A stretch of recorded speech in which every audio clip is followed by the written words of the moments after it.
మెదక్ జిల్లా కొల్చార మండలం రంగంపేట బీఆర్ఎస్ గ్రామ కమిటీ అధ్యక్షునిగా గ్రామానికి చెందిన ఉసికే రాజు ఏకగ్రీవంగా ఎన్నికయ్యారు. మండల పార్టీ అధ్యక్షుడు గౌరీశంకర్ ఆధ్వర్యంలో ఎమ్మెల్యే సునీత లక్ష్మారెడ్డి సమక్షంలో ఏకగ్రీవంగా ఎన్నుకున్నారు. ఈ సందర్భంగా ఎమ్మెల్యే సునీత లక్ష్మారెడ్డి ఎన్నికైన రాజును శాలువాతో సన్మానించి శుభాకాంక్షలు తెలిపారు. ఈ సందర్భంగా రాజు మాట్లాడుతూ తనపై నమ్మకంతో అధ్యక్షునిగా ఎన్నుకున్నందుకు ప్రతి ఒక్కరికి కృతజ్ఞతలు తెలిపారు. పార్టీ బలోపేతానికి కృషి చేస్తానని అన్నారు.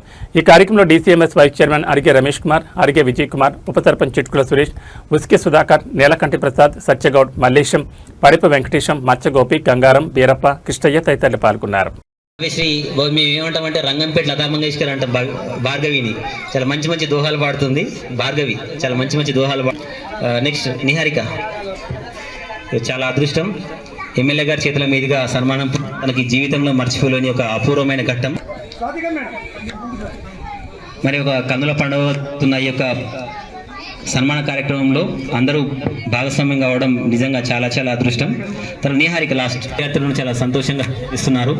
ఇవన్నీ కూడా ఇప్పుడు 10th క్లాస్ చదువుతున్న విద్యార్థులు ప్రేరణ పొందాలి. ఒక మంచి స్ఫూర్తితోటి ఆశీస్సులు అందజేస్తా ఉన్నారు. ఆ సరస్వతి కటాక్షం మీ పైన మెండు ఉండాలని చెప్పేసి, మీరు ఉన్నతమైనటువంటి స్థానాలకు ఎదగాలని చెప్పేసి సరస్వతి మాతను నేను కూడా ప్రార్థిస్తూ ఉన్నా. మరి నిజంగా చాలా సంతోషంగా ఉంది.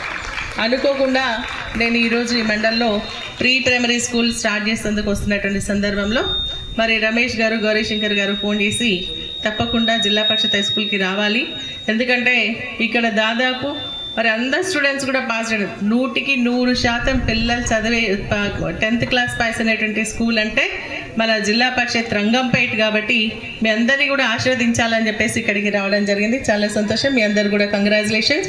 మరి ఆ విధంగా 100% రిజల్ట్ తీసుకొచ్చినటువంటి ఉపాధ్యాయులను కూడా మనస్ఫూర్తిగా అభినందిస్తూ ఉన్నారు. నిజంగా చాలా సంతోషం. ఎందుకంటే ఈరోజు మన ప్రభుత్వ పాఠశాలలో ఉన్నటువంటి టీచర్స్ ఎవరైతే ఉన్నారో ప్రొఫెషనల్ టీచర్స్ ఉన్నారు. బాగా చదువుకున్నటువంటి వాళ్ళని అపాయింట్ చేసుకోవడం వల్ల మరి వారు బాగా చెప్పడం జరుగుతుంది. తెలియని విషయాలు ఇంకా కొత్త కొత్త విషయాలను కూడా తెలుసుకొని వాళ్ళు మన పిల్లలకు చెప్పాలి అని ఒక తపనతో పనిచేసినటువంటి టీచర్స్ కేవలం మన ప్రభుత్వ పాఠశాలలోనే ఉన్నారు అని చెప్పేసి చెప్పడానికి గర్వపడతా ఉన్నారు. మరి అదేవిధంగా ప్రైవేట్ స్కూల్కి సంబంధించి ఏంటంటే చాలా తక్కువ చదువుకునేటువంటి వాళ్ళు కానీ లేదంటే అంటే ఏదైతే బుక్స్లో ఉందో అదే చెప్పాలని చూస్తారు తప్పితే ఇప్పుడు ఇక్కడ మన జిల్లా పరిషత్ హై స్కూల్లో చూస్తున్నట్టయితే ఎన్ని రకాలుగా మిమ్మల్ని ఎంకరేజ్ చేస్తున్నారు మనకు కళ్ళకు స్పష్టంగా కనిపిస్తాం. ఇక్కడ బాలకవలను తీర్చిదిద్దుతున్నారు, మరి స్పోర్ట్స్లో ఉన్నటువంటి తీర్చిదిద్దుతున్నారు. ఇంకా అందరినీ కూడా ఎవరెవరికి టాలెంట్ ఉందో వాటన్నిటిని కూడా తెలుసుకొని వారిని ఎంకరేజ్ చేయాలనేటువంటి కార్యక్రమాన్ని మన ఈరోజు టీచర్స్ తీసుకోవడం జరిగింది. దాదాపు ఒక 60 మంది స్టూడెంట్స్ ఈరోజు మరి బాలకవులుగా ఇక్కడ ఉన్నారు అంటే చాలా